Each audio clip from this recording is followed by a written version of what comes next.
She thought Max was just being weird. It was Christmas morning, the snow was falling, and the house smelled like fresh cinnamon rolls. But her dog kept standing in front of the door, growling, whining, blocking her way. When she finally found out why, her heart shattered. We all love our dogs, but sometimes they know things before we do. This is the story of Sarah and her dog Max, a dog who acted strange on Christmas morning for a reason that no one could have imagined. A reason so powerful, it changed everything. Stick around, because what Max was trying to protect her from will break your heart. It was December 25th, still dark at dawn, the sky lightening only gradually over the snowy rooftops. Sarah lay in her bed, half awake, listening to the hush outside, a soft, expectant silence that only Christmas morning can bring. She'd awoken early, not from excitement like when she was a child, but from a gentle stirring inside her, a note of anticipation she couldn't ignore. Today felt special. She felt the memory of her parents,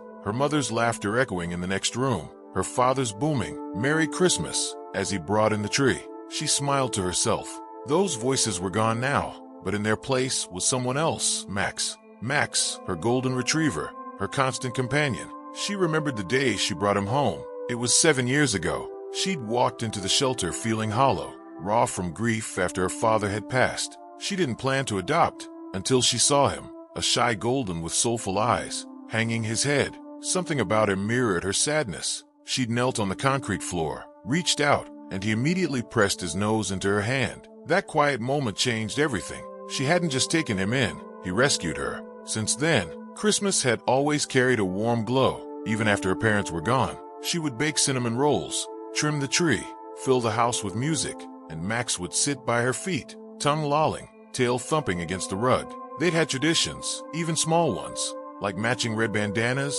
or a mid-afternoon walk to see neighborhood lights. Christmas wasn't about family anymore. It was about home, built with Max. This year, though, there was no extra fuss. She lived alone in a modest townhome in Vermont. She'd ordered cinnamon rolls ahead from the bakery, set up a small tree the week before, bought a bag of scented candles. On the kitchen island sat a single red mug, filled with cranberries. Everything was peaceful, perfect even. The snow had started falling late the night before, soft flakes piling up on the driveway and rooftops. Outside, everything looked enchanted. Frosted window panes, icicles hanging from gutters, sparkling drifts. The world had slowed. Even the wind had hushed. It was the kind of quiet that touched your bones. That morning, Sarah rose, slipped into cozy slippers, and padded out into the kitchen. She filled Max's bowl with kibble, set it in place. He ate half, then looked up at her, eyes bright, tail wagging. She poured coffee, added a drop of peppermint extract,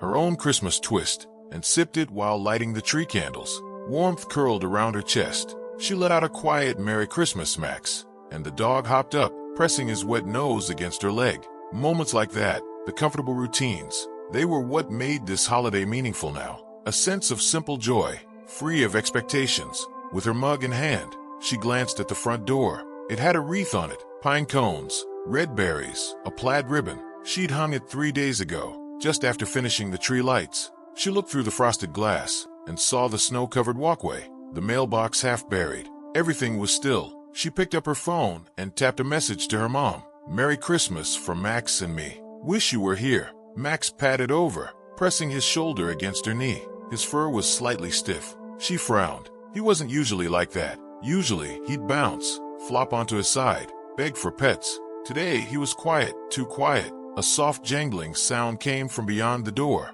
like metal scraping metal. Sarah froze. Max did too. His ears flicked. The rustling stopped. They stood in the hush, listening. Then, Max turned and padded over to the window. He planted his front paws on the sill, tail stiff. He was staring at the front walkway. Something had caught his attention. Sarah leaned in, squinted, but the snow blurred everything. Nothing moved. She knelt down beside him. "What's up, girl?" she asked under her breath. He didn't budge, just stood there watching. The energy in the house shifted. The soft glow of the tree suddenly felt fragile. Determined to shake it off, she set her mug down and said, "How about we open presents?" She took off the ribbon from a gift with her name. As she pulled it, Max stepped in front of her, blocking her, his body rigid, his head up, eyes alert. She paused. "Come on, Max." She nudged him. "It's fine," he growled. It was a low rumble, not threatening, but definite. She froze. That's not Max's voice. He barked with joy when a squirrel ran by the window.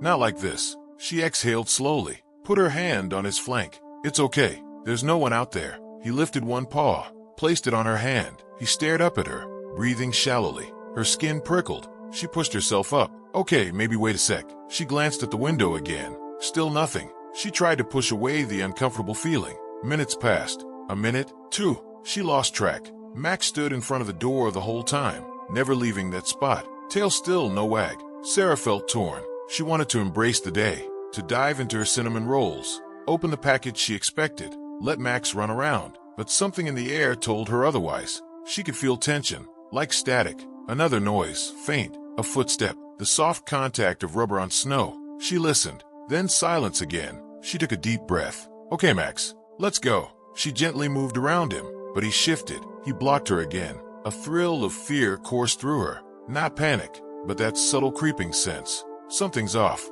She tried smiling at him. You're weird today, you know that? What is it? Max looked back at her, then to the door. Whined. A soft, aching sound. Not playful, worried, protecting. He'd never looked like this. Sarah picked up her phone and typed, Max is acting strange. Think something's out front, to her friend Jess. She hit send. Seconds later she got back. Maybe someone stuck in the snow? Jess texted, you see tracks. Sarah shook her head. No footprints. No sign of anyone. Only snow, pristine. She scrolled up the stairs, called out, Max. Treat. He looked at her, hoped, but then turned back to the door. She tucked the phone in her pocket, gently, took her coat from the rack. She decided, just in case, to check outside. Christmas morning still waited for her, but she felt uneasy, the kind that comes when you know you shouldn't. She pulled the door open just a crack, and Max exploded forward. Not to bite, but to block, lunge, growl. She gasped, stepped back, heart rattling. It happened so fast, she didn't register fear. More like intense surprise, but his growl, low and rumbling, filled her with a warning. Stop it, she gasped. But he stayed in front, impassive, steady as stone. At that moment, she saw his fur raised, especially around his neck, his eyes intense, his body coiled like an arrow. Her own breathing caught. She almost cried, for reasons she couldn't fully explain. The peaceful morning vanished. Now it felt ominous. She stepped back inside, closed the door, locked it, threw her coat aside. She walked into the living room, looked at him. He remained at the door, watching, waiting. She sank onto the couch. He patted over, lay beside her, his head in her lap, but he kept looking at the door. Every scrape, every creak from outside made him flick his ears. Sarah wrapped her arms around him. Okay, buddy, I get it. I'll wait. She looked at the clock. It was still early. Maybe the bread delivery guy would come later, or the new package she expected would be dropped off. But there wasn't anything scheduled until noon. She'd just be home with Max, nothing else. They sat together. Silence. A living room lit by a dim Christmas glow. Outside, the snow fell in silence. A handful of flakes catching the light on the window. Max, breathing softly, alert. Sarah's mind drifted. She remembered other times he'd acted strange. Like 6 months ago when she came home late from work. He'd walked her to the front and refused to let her past until she unlocked the door. She'd thought it was odd, but brushed it off. Or last spring, when the neighbor's dog escaped the yard, Max had barked nonstop until Sarah found the neighbor out front, muddy and embarrassed. He'd saved them then too. Now she thought, how blind she'd been. Max wasn't just a pet, he was her protector, his instincts sharper than she'd realized. And he was telling her, clearly, don't open this door. Not yet, but why? She racked her brain. Was someone outside? Did she anger a neighbor? Had someone lost their balance in the snow? She grabbed a flashlight from the kitchen drawer, small LED, one of those old camping ones. She clicked it on, walked to the door, flicked it through the frosted glass. Saw nothing, just snow flakes drifting down, layering the path. Max backed her up. Each time she moved, he followed, refused to let her near the door's edge. The clock ticked. Minutes became an hour. Every minute that passed, Max held his position. His vigilance didn't waver. He didn't chew a toy. He didn't roam the room. He stayed guarding. Sarah began to panic slightly. She hadn't felt this unsettled in years. Not even when her car got broken into last winter. That was inconvenience. This felt different. Personal. Immediate. Another sound. Footsteps in the snow. A quiet thud. Pause. Thud. Stop. Then nothing. Sarah froze. Flashlight aimed at the door. Max stood. Hairs on his back taut. Head up. Ears swiveled forward. She took a shaky breath. She wanted to check, but the voice in her head, A motherly whisper said, "Don't." She felt reason argue. It's Christmas. It's fine. But her body said, "He's protecting you. Trust him." They stayed like that, Sarah's hand on Max's head, the two of them silent. She counted silently to 20, then 30. Finally she whispered, "Okay, I'm staying." She clicked off the flashlight, put it on the hall table, walked back to the couch. Max followed, curled up beside her, but his eyes never left the door. Sarah closed her eyes. Two strangers shared that sofa now, a human and a dog, connected, a bond more than friendship, more than comfort. It was instinct, survival. When she finally drifted into sleep later, it was with her head on Max's flank. He stayed alert, slow, steady breathing. Outside, the storm continued, cloaking things in white, and in the back of her mind, one question kept swirling. What was out there? Sarah stirred, eyes fluttering open. The sky outside had changed since she'd last looked, no longer glowing with the soft pastels of morning, but now gray and heavy, snow clouds thickening above the rooftops. The soft lights of the Christmas tree cast golden halos against the walls, but it no longer felt festive. It felt quiet, too quiet. Max wasn't asleep. He hadn't moved far. He still sat, stood, just a few feet from the door. His body had shifted slightly, but his eyes remained fixed on the same spot. That front door. Sarah sat up slowly. Her neck ached a little from how she'd slumped sideways on the couch. Her legs were cold. How long had she been out? She checked the clock on the wall. It was nearly 11:30 a.m. She sighed. "You've been on guard this whole time," she murmured, her voice still groggy. Max turned his head toward her, just briefly. His ears twitched at the sound of her voice. Then he turned back, facing the door like a soldier who refused to leave his post. Something in her chest tightened. This wasn't random dog weirdness anymore. This wasn't him hearing a squirrel or getting spooked by a passing snowplow. He was protecting from something he hadn't forgotten even after hours had passed. Sarah rubbed her face. The cinnamon rolls sat cold on the counter. The gifts remained untouched. She suddenly didn't feel like celebrating. She crossed the room and stood beside Max. "Let's try again," she said softly, reaching for the curtain. She tugged it open and peered through the frosty window pane. That's when she saw it. Footprints. They hadn't been there earlier. She was sure of it. When she first looked outside that morning, the snow had been fresh and smooth, untouched. But now, leading up to her doorstep, were a distinct set of boot prints. Heavy, wide prints. Deep. Not hers. Not from the delivery person either. Those steps only came to the edge of the porch, never all the way up. These footprints came right up to her doorstep, and then they stopped. Her throat tightened. She looked down at Max, who was now sitting but still alert, as if saying, "See? I told you." Sarah's mind raced. Had someone come to the door while she was asleep? Had she not heard a knock? No. Max would have barked. He would have alerted her. Unless they hadn't knocked. Unless they were just watching. That thought chilled her more than the frost on the glass. She looked again closely. The prints didn't return down the path. They only came toward the house, but not away. Where had the person gone? She stood frozen.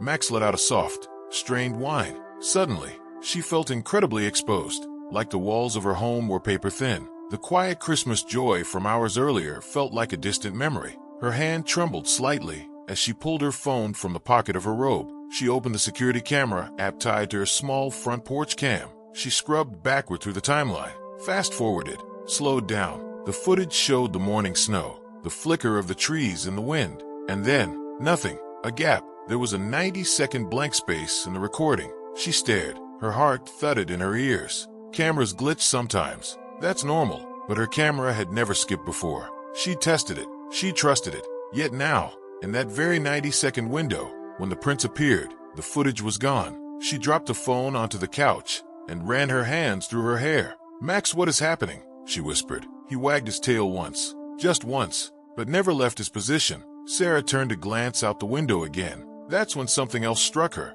The brown paper package she'd been expecting, a gift she ordered late for her mom, was gone. She'd seen it there before. That much she was sure of. It had been nestled against the side of the steps just before she fell asleep. But now, gone. And the footprints, they led right to where it had been. Suddenly, the sequence of events clicked together in her mind, like puzzle pieces slamming into place. The stranger, the prints, the blank camera feed, the missing package, Max's relentless guarding. She pressed her hands to her chest. It wasn't just a stolen package. This was different. Whoever had been there hadn't just taken the delivery and left. They'd stood at the door, stared through the glass, waited, and Max had felt it. He'd known. He was never just being weird. He had sensed danger long before she could see it. Sarah backed away from the door, heartbeat pounding. She glanced at the locks. Just a standard deadbolt and knob. Had it been enough? Did they try it? Her eyes scanned Max again, still unmoving, still standing between her and whatever had been out there.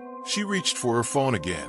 Maybe it was time to stop guessing. Maybe it was time to call someone. Sarah stood frozen in the living room, phone clenched in her hand, staring at the front door like it was something alive, something that had almost opened up her world to something terrible. Max hadn't moved. If anything, he seemed even more on edge now, ears twitching with every small creak the house made. Sarah tapped the phone against her palm. "Okay," she whispered aloud to herself. "I'm not crazy. There's footprints. The package is gone." The camera glitched. She turned the lock on the door once more, then twice, just for the feeling of security, and backed away slowly. Every inch of her body was tense. She picked up the phone again and opened her messages. Her thumb hovered over her mom's contact, but she didn't press it. What would she even say? "Hey Mom, Merry Christmas. Pretty sure someone was lurking at my door this morning while I napped." No, that would only worry her. Her mom lived 2 states away, and there was nothing she could do. She scrolled instead to the police department's non-emergency number.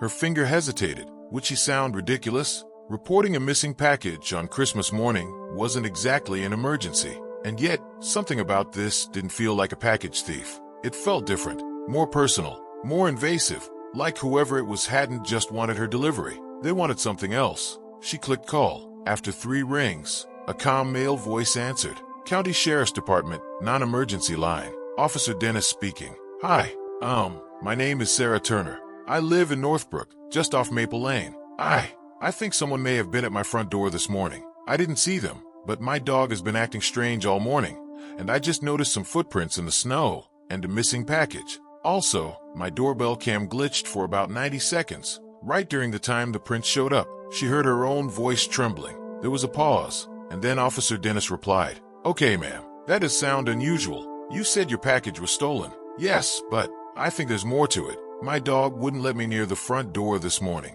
He growled, stood in the way. He's never done that before, not even once. And now I can see someone was here, but the tracks don't go back.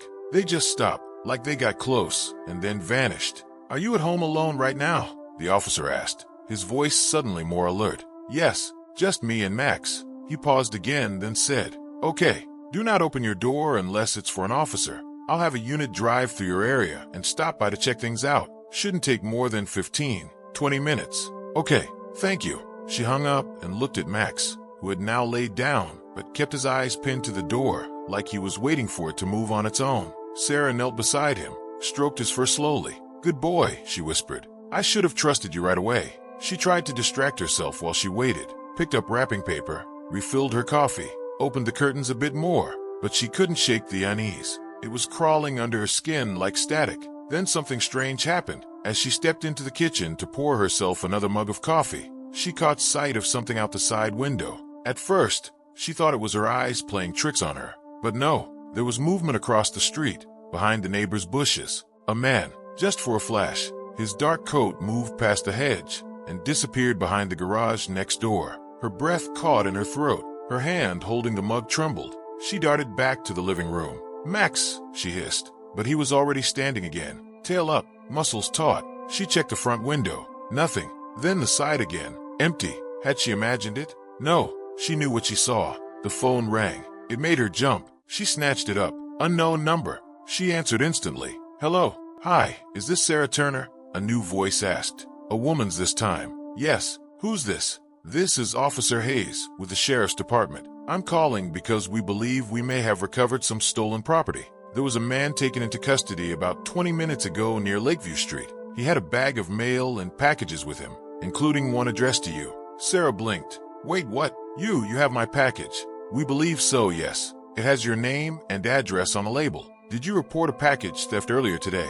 "Yes, I did. Just a few minutes ago." "Okay, we'll need to take a full statement from you. But I also want to let you know, the suspect is being questioned now. He was found with zip ties and gloves in his coat pockets." Sarah's heart dropped into her stomach. "I'm sorry, zip ties?" "Yes, ma'am. At this time, we don't want to jump to conclusions, but this may have been more than just a package theft. Did you see or hear anything unusual this morning?" Sarah's mouth was dry. No, but my dog did. He wouldn't let me near the front door all morning. I thought he was just being protective, but now I think he knew. She heard a pause. Then Officer Hayes said, "It's possible. Dogs are incredibly perceptive, especially about things we can't see or hear. Can I file a report or something?" Sarah asked, voice trembling. "I don't know what I would have done if Max hadn't." "You'll definitely be part of the official report," the officer replied. "We'll have a unit stop by shortly. In the meantime, please don't open your door for anyone unless you can confirm they're law enforcement." "I won't,"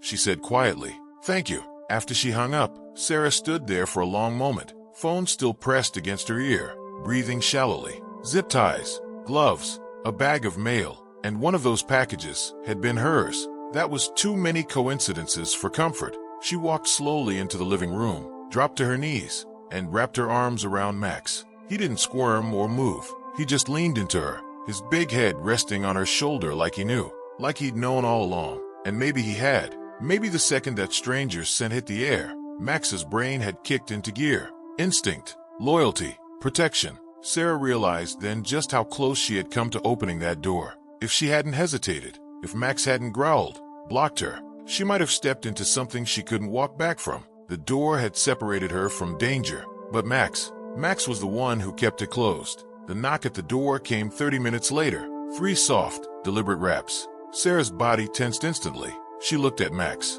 He was already up, his tail low, his body angled slightly forward. But he didn't growl this time. Just watched the door, alert but not tense. Almost like he was waiting to see what she would do. She approached slowly, very slowly. Her phone was already in her hand. She peeked through the peephole. 2 uniformed officers stood outside, visible through the wavy glass. One male, one female, both in black winter jackets with sheriff patches on their arms. The male officer, mid-40s, tall, serious, stood back slightly. The female officer smiled gently and waved when she noticed movement behind the curtain. Sarah cracked the door open. Max was right beside her, pressed to her leg like a shadow. "Sarah Turner?" the woman asked. "Yes, I'm Officer Hayes. We spoke on the phone," she said. "And this is Officer Connolly." "Right, yeah, yes. Come in, please." Sarah stepped back.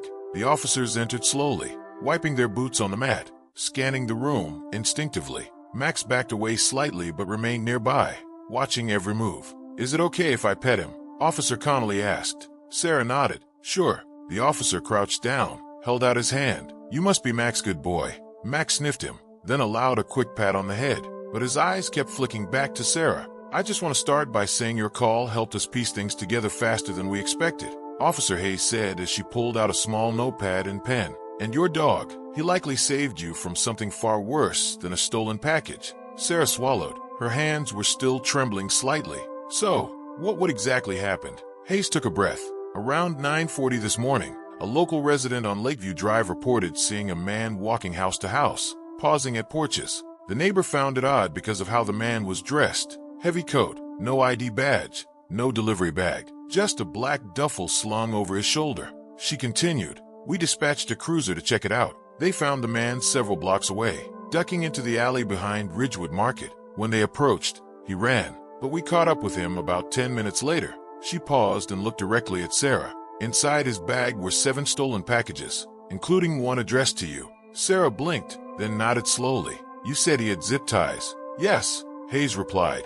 3 of them unused. Also a pair of gloves, a small utility knife, and a blank notepad. No weapons, but enough to make us take things seriously. "Do you think he was planning to break in?" Sarah asked, her voice barely audible. Hayes nodded solemnly. "We're still investigating motive, but what we do know is that he approached multiple homes, and yours was one of the only ones where someone was definitely home. Lights on, fresh footsteps in the driveway, active porch cam. That's often what burglars, or worse, look for. They want signs of life to confirm someone's inside, or alone." Sarah sat down on the couch, her legs wobbling beneath her. "But why would he just stand at the door? Max wouldn't let me open it. He just stood there for hours." Connolly spoke up this time. "That kind of behavior, that's a deterrent. Your dog knew. He probably sensed someone standing there. Scent, sound, even heartbeat. Dogs can feel that stuff." Hayes added, "It's possible that the man knocked lightly, maybe even tested the door.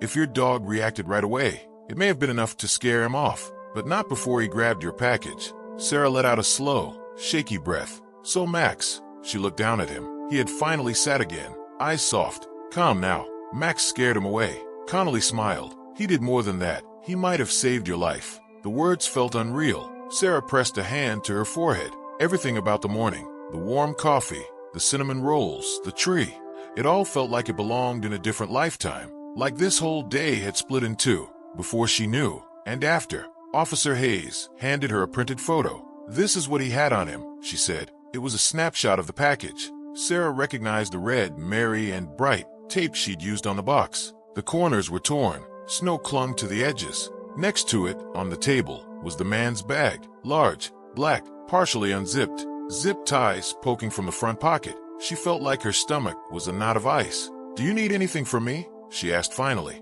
"More than a statement? We'll need a formal one later this week. But for now, just be vigilant. If you have any issues with your camera system, replace it. Keep doors locked. Don't hesitate to call 911 if anything feels off again." "Okay, thank you." Both officers stood to leave. Officer Connolly bent once more to pat Max's head. "You're a hero, buddy. Seriously." Max licked his hand once and wagged his tail. Just once. And then they were gone. The door clicked shut. Sarah locked it again. She turned back to the living room and just stared at Max. He was sitting in front of the fireplace now, the way he always did when things were normal, like his job was done. But she couldn't let it go so easily. She sat beside him, pulled him into her lap the best she could. He was still a 70-pound dog, and whispered, You knew something was wrong." She looked into his eyes. "I didn't see it, but you did. You knew before I even had a reason to be afraid." He laid his head against her chest. She cried, silent, slow tears down her face, not from fear now, but from the crashing reality of what might have been, the near miss, the way the universe had intervened through the instincts of an animal that didn't need words to speak volumes. Later that night, she placed a treat under the tree, just one, wrapped in gold foil, with a tiny card that read, "For Max, my best friend, my guardian, my Christmas miracle." Christmas night was nothing like Sarah had planned. The cinnamon rolls had gone stale. The coffee had been reheated 3 times. The presents sat unopened beneath the tree, their shiny bows untouched. But it didn't matter anymore. The only thing that mattered was curled up beside her on the couch, his big golden head resting on her lap, chest rising and falling in peaceful rhythm. Max had finally relaxed, fully and completely, for the first time that day. His eyes were closed, but one ear still twitched occasionally, as if still keeping a faint pulse on the world. The TV flickered silently in the background. A classic Christmas movie was playing, but Sarah wasn't watching it. Her eyes were on the tree, glowing in the corner. One gift lay beneath it, now without question the most important one of all. Wrapped in soft gold paper, a red ribbon tied carefully around it, was a small bone-shaped treat. On top sat a note card in her neat handwriting. "To Max, thank you for saving me, even when I didn't know I needed saving." Sarah leaned her head back against the cushions and closed her eyes for a moment, trying to breathe in the calm that now filled the room. But deep down, there was still a quiet ache. Not fear exactly, but awareness. She had always felt safe in her home, but now she knew just how easily that safety could be threatened. How quickly something beautiful like a quiet Christmas morning could twist into something dangerous and dark. And if Max hadn't been there, if she had brushed him off, gotten annoyed, opened the door, she didn't let her mind go further. Instead, she ran her fingers through his fur, the soft, golden waves that had comforted her in the years after her father died. The same fur she'd cried into when she'd lost her job, when the world had felt upside down. Max had always known when she needed him, when she was unraveling, even when she wouldn't say it out loud. And now, he'd known again. He'd sensed something even the cameras couldn't catch. He'd done what no alarm system or deadbolt could do. He'd kept her safe. Not because he was trained to, not because he had to, but because he loved her. That night, Sarah finally opened her presents. Not because she felt festive, but because she needed something normal. A thread of light after the storm. Max watched her with tired eyes, tail thumping softly each time she looked his way. She gave him his gift last, unwrapped it slowly, then held it in front of him. "Here," she said, her voice thick with gratitude. "You earned it, and then some." He took the treat gently and laid his head back down without moving to eat it, as if the gesture itself was enough. And maybe it was, because in the quiet glow of Christmas night, Sarah knew Max wasn't just her dog. He was her protector, her angel, her reminder that even in the scariest moments, love could still show up on 4 legs, with a wet nose and the courage to block danger. with nothing but loyalty. If this story moved you, watch the next one. It'll break your heart in the best way.